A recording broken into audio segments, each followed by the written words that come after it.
This is our new salt, that is aluminium nitrate salt. It is highly delicescent in nature. You can see it has absorbed all the moisture from the atmosphere and is wet. That's delicescent nature. Aluminium nitrate now. We are going to perform our preliminary test. The first is dry heating test. So this will be kept over the flame,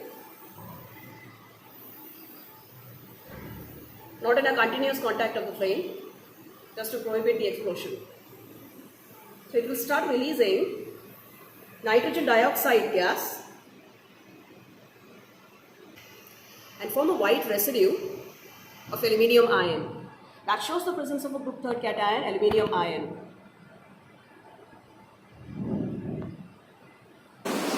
Now, this is our indicatory test of a nitrate ion. So I have taken salt.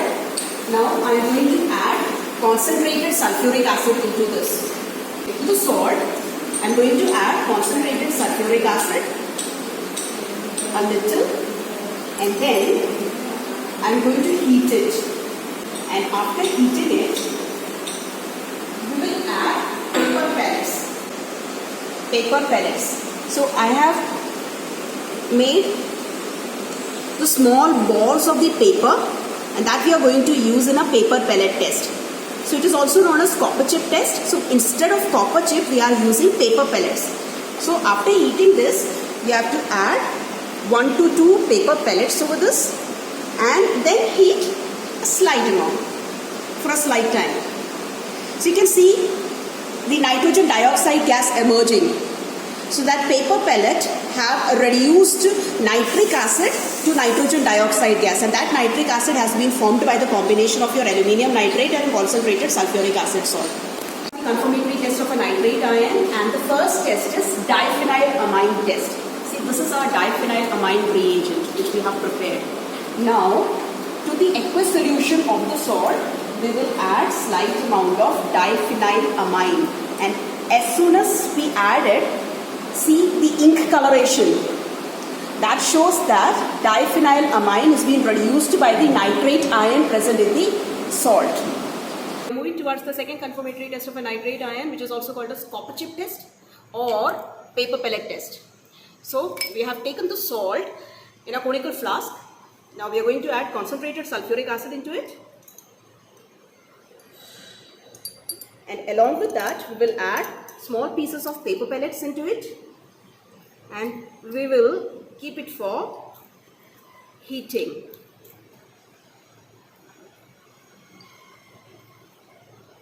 And while heating, the gas which is being evolved from here, that will be the nitrogen dioxide gas, will be passed through FeSO4, freshly prepared FeSO4 solution.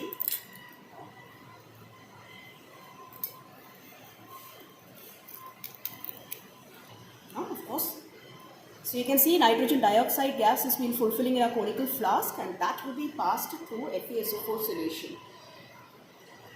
So if the FeSO4 solution turns black, we can confirm the success of our test. And you can see the first layer has been turning black, which is in contact with the nitrogen dioxide gas.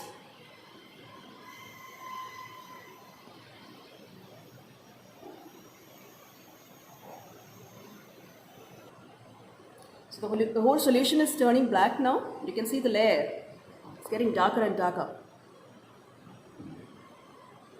So this is the success of nitrate ions conformation. We are moving towards the last confirmation test of a nitrate ion, and that is brown ring test. So this is our aqueous solution of the salt. To this we are going to add freshly prepared FeSO4 solution, and we will shake it well, and then carefully over the side walls of the test tube we will add concentrated sulfuric acid.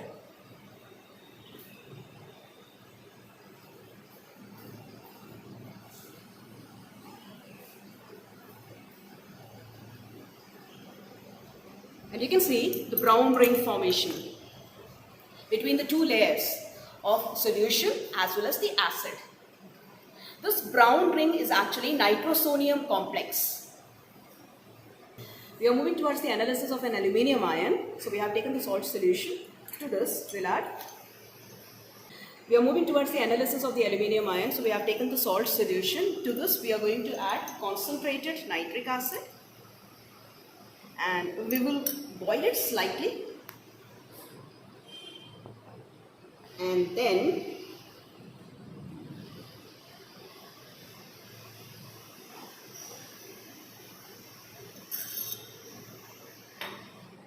after boiling, we will add solid ammonium chloride, slight amount, and then ammonium chloride, and then we will boil it again.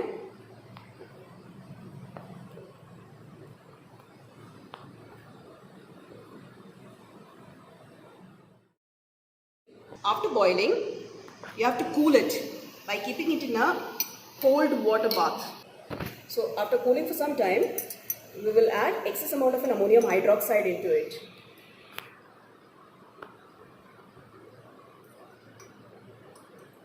Till it forms a white gelatinous precipitate.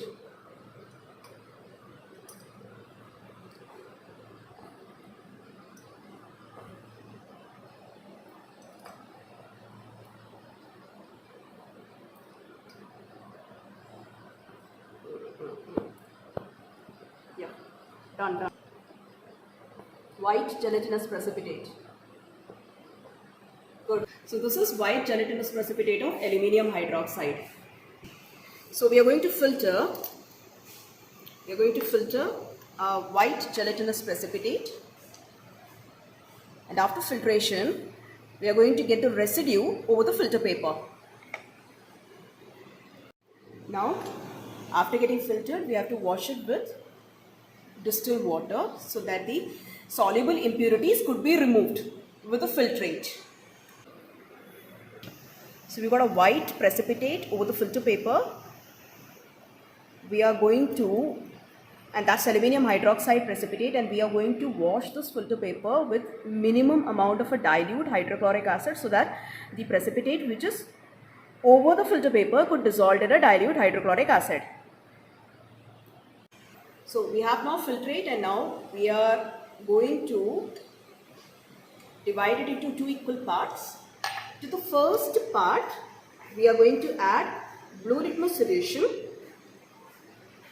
so that the solution gets red due to acidic presence, and then drop wise we are going to add ammonium hydroxide solution over it till it forms a blue precipitate at the top, which confirms the blue lake test. You have to add it in excess till that blue lake appears.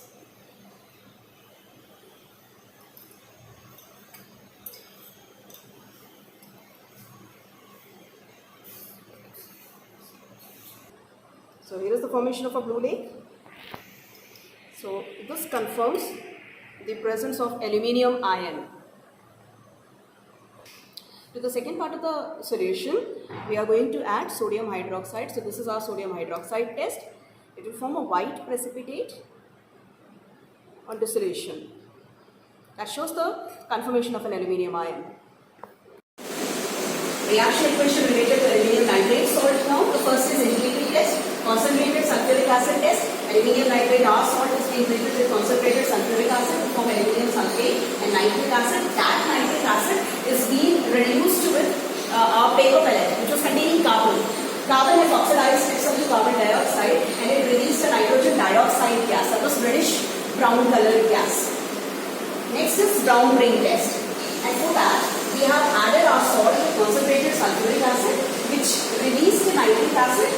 That is being treated with freshly prepared FeSO4 solution in order to form a nitric oxide gas.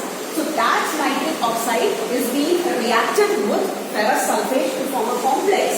That is a brown ring, and that is a nitrosodium complex. Now, for the analysis of an aluminium ion, our salt treated with concentrated nitric acid, and then ammonium chloride solid. It gives aluminium chloride, and that aluminium chloride is being treated with ammonium hydroxide in an excess amount to give aluminium hydroxide a white gelatinous precipitate. And that aluminium hydroxide is being washed with dilute hydrochloric acid. dissolved in a slight amount to give the soluble aluminium chloride. Now, relating that aluminium chloride, we performed Lake test as well as sodium hydroxide test. So the Lake test is treated with excess amount of ammonium hydroxide in order to give a blue colored lake, and that is actually aluminium hydroxide precipitate which absorbed that blue color over it in order to form an insoluble complex. The result, acidic radical nitrate ion, that is NO3 minus, basic radical aluminium ion. So if we want to write the formula for salt, it looks like this.